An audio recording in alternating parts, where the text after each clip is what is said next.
Having been on these films for 18 years, if I heard Tom was going to jump into the mouth of a cloned T-Rex, I'd probably go, yeah. It doesn't surprise me anymore. If he said he was going to jump off the moon, I'd be like, okay. I need you to trust me. One last time.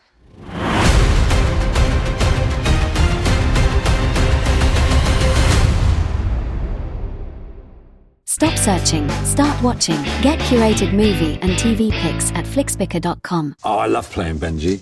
Benji's fun because he's kind of, you know, obviously he started out as being, I guess, you know, he'd often get referred to as the kind of comic relief, which I always slightly blanched at because I feel like there's more to Benji than that. And I think that's become more apparent as the films have gone on. You know, he suffers the same kind of losses and fear and sadness that the other characters do. He just happens to approach life in a certain way. One of the most enjoyable things about being part of this franchise is getting to travel all around the world. You know, we've always been at pains to be in the places we say we're in and make those places a character in the movie. So yeah, we got to go to Cape Town on this one, which is an extraordinary sort of landscape and country. And then Svalbard in the Arctic Circle, which was my favorite location. I think Mission Impossible has always been about authenticity. I mean, you know, aside from the stunts being real, which we've always been at pains to do, you know, particularly for Tom to do the things he does, but also that authenticity extends to where we shoot it and how we shoot it. And McHugh is always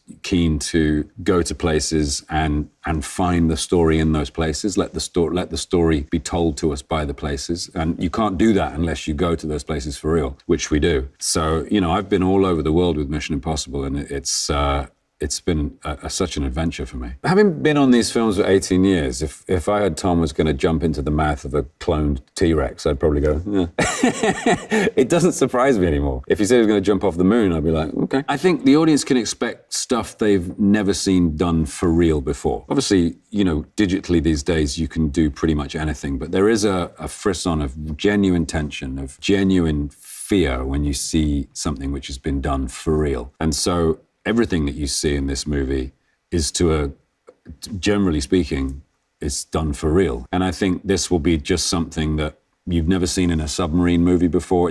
It can't be because it's never been done before. Tom and McHugh, they just get each other, you know, on a very fundamental level. They are two sides of a coin and make up a formidable team in that respect. McHugh has one of the most keen understandings of this kind of storytelling. And it will be the first to admit to you that he is constantly learning about how to tell these stories. He's so precise when it comes to telling stories. Like, there's no fat on what he does. There's no indulgence. It's about the most proficient and efficient way of getting information across and telling a story to an audience, and making it exciting and dramatic and highlighting character. Another great thing about McHugh as a director is that he's always felt the weight of everything that's gone before as part of a continuing story and wanted to make sure that was felt. And so this film, retroactively, but no less brilliantly, ties everything together in a way that makes it feel like we were planning this from day one. The creative team said to me when I first joined the franchise that Mission Impossible, the film, is often a metaphor for the making of a Mission Impossible movie. And they always intended it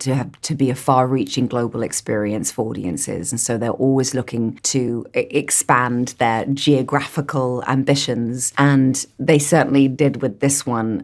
You know, we filmed in South Africa, which was such an extraordinary, beautiful landscape. But the real, I think, challenge for everyone, technically and physically, was going to the Arctic. And this is a place where it's very few films have been able to work there, and so to do that safely, we had you know, an expert team around us, giving us kind of workshops and masterclasses in how to look after ourselves. And we had people making sure that we were warm enough, had enough layers, that we knew what the dangers were. We knew how many minutes our skin could be exposed to before the risk of frost nip and frostbite actually, you know, threatened us. And that kind of adds to the suspense and the drama of it, I think, when you see these shots and these scenes, in particular in the Arctic, just the sense of risk and stakes just to be able to be there filming. I think it translates beautifully on camera. It is remarkable to see the way that he shows up every day, prepared and committed, and with true leadership, which is about service. So he serves an audience. He's always looking for what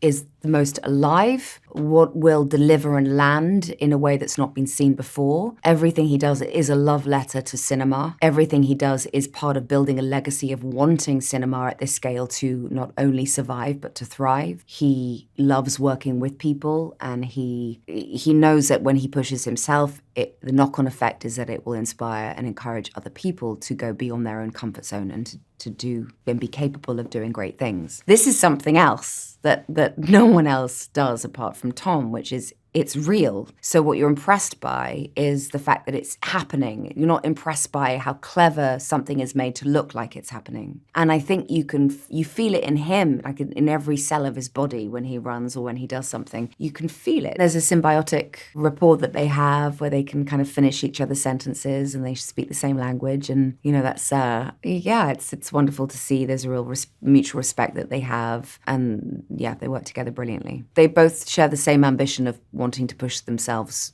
further and the film further. And then I think because of that, they seem to inspire each other and encourage each other to, it's a great team. All missions have led to this. This suggests to me that it's their most ambitious to date, which doesn't surprise me. That's what they want always to be doing, is pushing it forward. That it's a kind of a great epic theatrical experience for people. What stands out of all the missions? It's Tom. He's the heart and soul of this whole franchise. This is been his passion project now. This is the 8th one, and I think that's the thing that we come to a Mission Impossible film to see what Tom's going to do next. It was great. And also, we spent so much time together with the cast and crew that, it's like a big family traveling from country to country. So it was amazing to get back to work with them, we were training to be ready for anything. So we did so much training with Wade Eastwood, the stunt coordinator, and the whole stunt team. And I think maybe there was maybe some specific movements that we did that I worked on, like a back roll, for example, in the first fight at the beginning of the movie. I had never done that before, so I had to work on this specific movement. But, it's amazing when you get it right. It's just so special, and also with Mission Impossible, I get to do things for real, with no special effects. And I do all the fights myself, so it's amazing, and they push me to do so as well, So, I love that. I mean, when we were in the Arctic, it was so cold, but it was so beautiful too. And there were some polar bears also, so that was cool.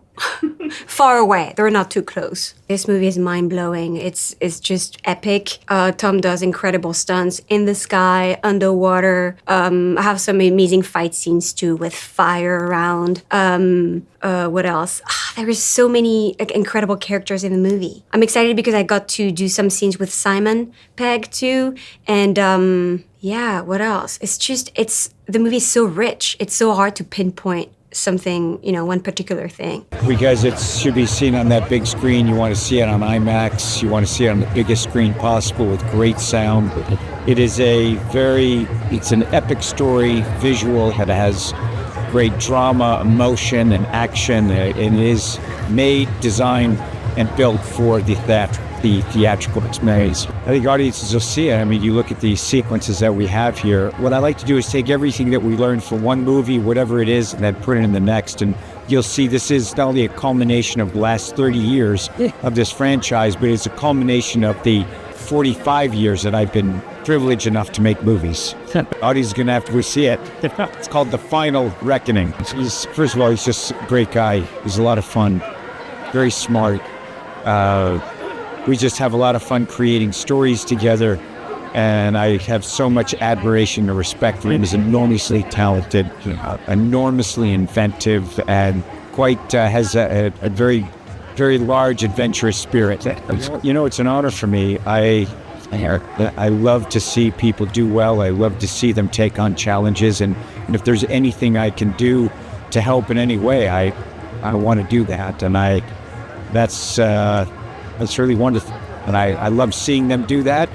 I think it inspires back and forth, and my door is always open to help and to help them, and I love to see them do really well and keep creating, have a great life. Seeing it from my earlier films, seeing it from other people's perspective is always very interesting. So I do discover new things about it. you make the movie, and believe me, when we're making the movie, we're spending, it's the hours in the editing room, the mixing stages, the sound stage. I mean, everything on the making the movies. And then as time goes on, you go back and you do discover things about it. And I think, when you see what Christopher McQuarrie has done in terms of wrapping all of these films into this film, hearing and seeing his perspective, and hearing how he experienced those films and what they mean to him, and how it informs this film, it's always very fascinating.